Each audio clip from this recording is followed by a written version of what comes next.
Congratulations to the Basketball Hall of Fame's class of 2020. It is a tremendous class led by the legends Kobe Bryant, Tim Duncan, and Kevin Garnett. And that got me to thinking, what's the best Hall of Fame class that we've ever seen?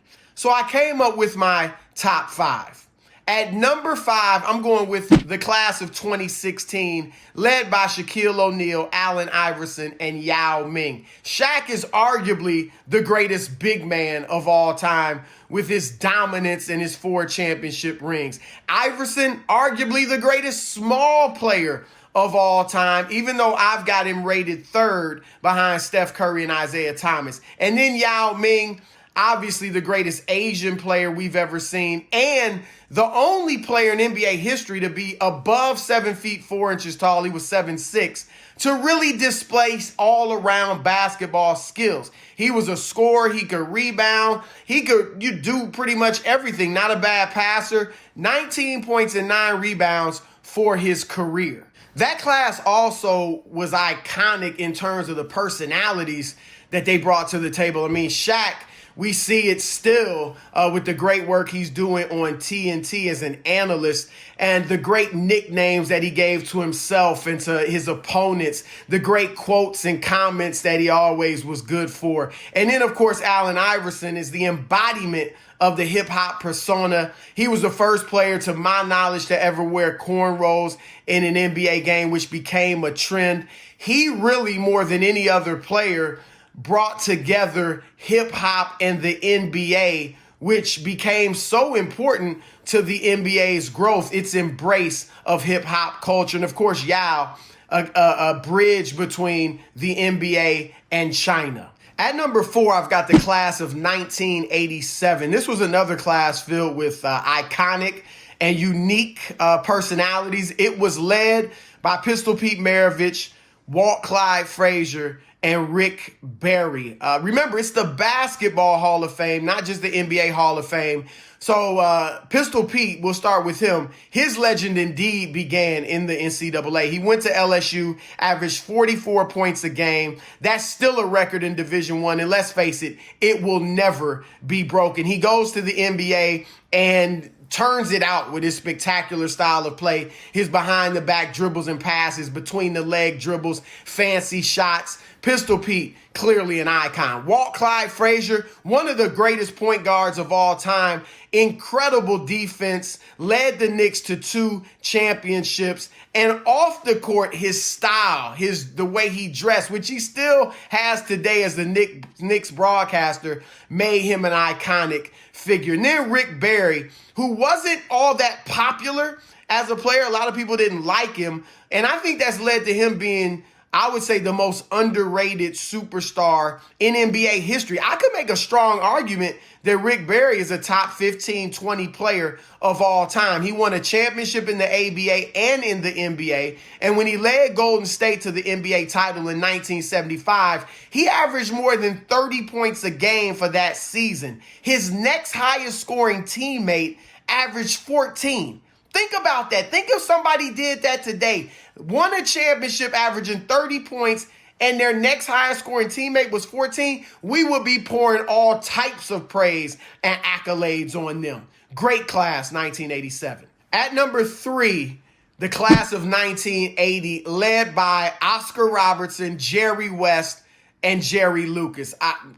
2 of the all-time great guards in Oscar and Jerry. I mean, Jerry is the logo. Need I say more? Nicknamed Mr. Clutch. Got to 9 NBA finals. Only won 1, but it wasn't his fault because he was lighting it up with great play. The only player ever to win the MVP award in the finals despite his team losing the series. And then Oscar Robertson.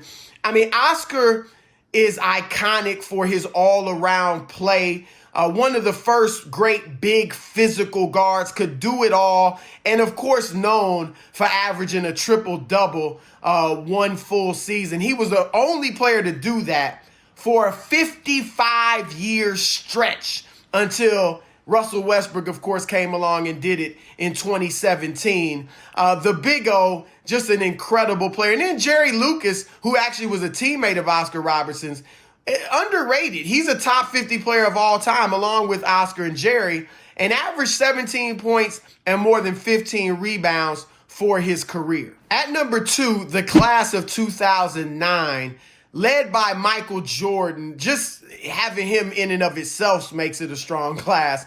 Then David Robinson and John Stockton. Wow. Those 3 players are all ranked in the top 10 at their various positions. Michael Jordan, of course, the GOAT, the greatest shooting guard ever, the greatest player of all time. David Robinson, a top 10 center without question, somewhere in that 7 range. Tremendous shot blocker, defender, and a great athlete for a 7-footer. Did it all, scored, rebound, won 2 championships. And then John Stockton, who some would actually argue is the greatest point guard ever. He is the leader all time in assists and steals. Was an underrated defender. Gary Payton said he was the toughest point guard he ever faced. I've got Stockton somewhere in that 5 to 7 range as an all-time point guard, but clearly one of the best we've ever seen. So 2009, led by the GOAT, 6 rings, 5 MVPs, never lost in the finals, highest scoring average of all time. I'm talking, of course, about Jordan. Yeah, 2009 was great. But it wasn't the greatest of all time. That honor goes to, yes, this year's class, the class of 2020, the greatest Hall of Fame class in basketball history. Again, led by Kobe Bryant, Tim Duncan, and Kevin Garnett. I mentioned how the class of 2009 had a top 10 player at each of their positions. Well, in this class, 2020, they got a top 5 player at each of their positions. And with Kobe and Tim Duncan, you're talking about top 2 players at their positions. Kobe, the second greatest shooting guard of all time. A small number of people would even put him ahead of Jordan. Most don't, and I don't think he belongs ahead of Mike, but certainly number 2. And then Tim Duncan, simply put, the greatest power forward that we've ever seen. Kobe and Duncan each won 5 championships.